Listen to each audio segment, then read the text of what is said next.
What's going on, guys? In today's video, we're diving into one of the strongest, most reliable, and honestly, one of the most fun tank builds you can run. This is the Mo Blades and Spear tank build, a setup built entirely around soaking up massive amounts of damage while still hitting ridiculously hard. And trust me, don't let the word tank fool you. This setup is far from slow or weak. Once you understand its rotation and the way the two weapons synergize, you'll be deleting enemies with charge attacks that feel almost unfair. This build is all about momentum, stability, and pressure. Instead of dodging or fishing for perfect parries, you play aggressively, absorb hits, generate your resource, and unleash huge bursts of AoE damage. And with the right timing, you'll chain super armor, shields, taunts, pulls, and boosted charge attacks into a rhythm that makes you feel unshakable. So let's break it down, step by step, and look at how the Mo Blades and the Stormbreaker Spear come together to create one of the most versatile and easy to learn tank playstyles in the game. At its core,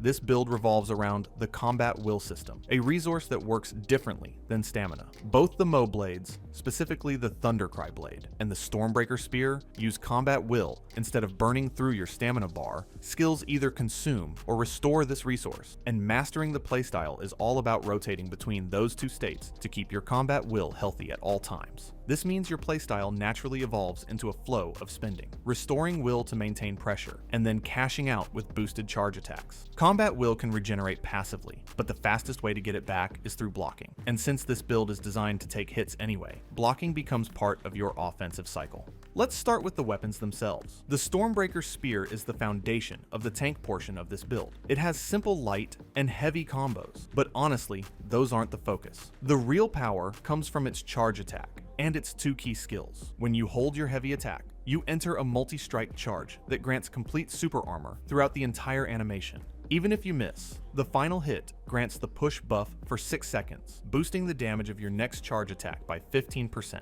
This buff is one of the key pillars of the build and ties directly into the Mo Blades synergy. Then you have your heavy skill. A knockdown that consumes 2 combat will, applies vulnerability for 16 seconds, and grants you super armor. Enemies affected take 8% more damage, or 16% more if you're using this build's weapons. Against bosses, this skill actually refunds the combat will's cost, making it essentially free value. Meanwhile, the Thundercry Blade acts as the execution tool, the finisher that turns all of your buffs and setup into raw damage. Light and heavy attacks can both be charged up to 3 levels. At level 3, you'll unleash huge boosted damage and consume 1 combat will. After that hit, you can follow up with another strong strike, consuming 1 more point. The light charge is a wide horizontal slash, great for groups, while the heavy charge is more vertical and perfect for single targets or bosses. It's one of the smoothest and strongest synergies in the game.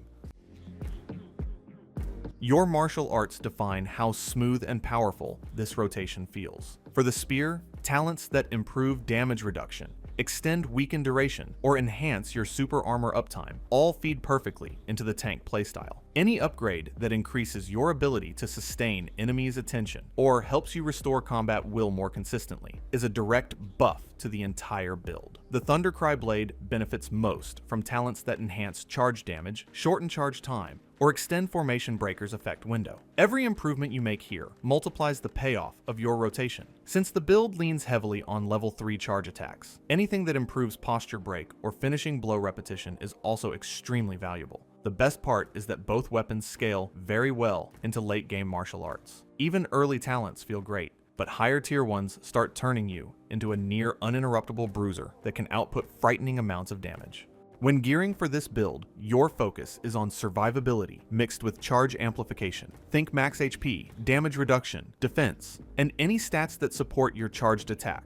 Accuracy helps you land your big hits, and elemental damage is always a bonus if you're running hybrid internals later. On top of that, prioritize gear pieces that offer block strength or fortified guard bonuses. These let you commit to your frontline role without being chipped down by repeated pressure. If your set pieces offer conditional buffs, like gaining mitigation after blocking or increased damage after charging, they naturally sync with the rhythm of Mo Blade and Spear gameplay. You want armor sets that improve shielding, stability, or recovery, because those complement your frontline playstyle. As you upgrade into rarer gear, refining secondary stats like damage reduction and critical rate adds noticeable improvements. The great thing about this build is that it doesn't rely on fragile offensive stats to function. Even with moderate gear, your charge multipliers do most of the heavy lifting. And because refinement is refundable, feel free to experiment early. This build is forgiving enough that you won't ever find yourself locked out of damage. Your scaling is tied more to consistent stat stacking than niche glass cannon rolls. Mystic arts shape your identity and fill the gaps in your tanking cycle. Movement speed boosts, hyper armor extensions, area control effects, all of these round out the build naturally. Anything that gives you presence or lets you reposition while charging becomes extremely valuable, since the spear and Mo blade both benefit from commitment and control. For tanking, arts that increase your super armor window, enhance your taunts, or boost the potency of your charge attacks all fit perfectly. Arts that create small AoE pulses or stagger zones help you dictate enemy spacing, keeping them within your ideal threat radius. Anything that improves your ability to survive pairs well with your spear's built-in mitigation. And arts that reduce stamina usage are even better when you activate Formation Breaker, since it removes stamina constraints entirely for your charge attacks. Arts that refund stamina, increase mobility, or provide short immunity windows also become pseudo-defensive cooldowns because they let you reset your guard stance safely.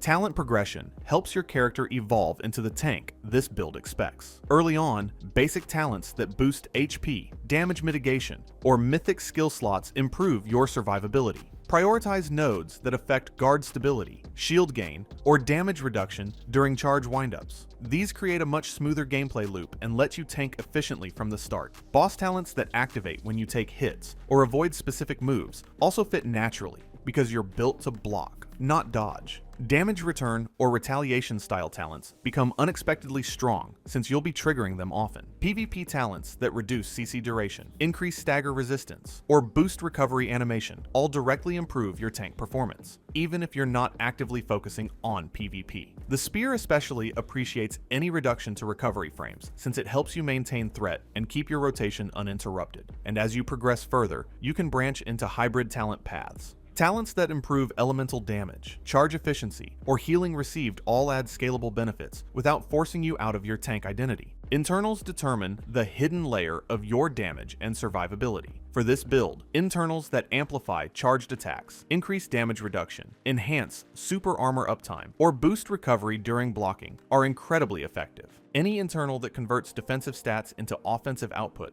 becomes especially valuable because your gear and talents effortlessly support it. One internal that increases charge attack damage based on shields gained is an excellent match for the Mo blades. Another that restores energy or increases your resistances, while taunting pairs perfectly with the spear internals that boost guard regeneration, extend fortified guard duration, or reduce the cooldown of defensive passives. Make your frontline control feel almost constant. Internals that support healing over time or increase your max HP also feel fantastic because you're spending most of your time blocking hits. Sustained regen turns back-to-back engagements into something you can actually manage without consuming constant resources.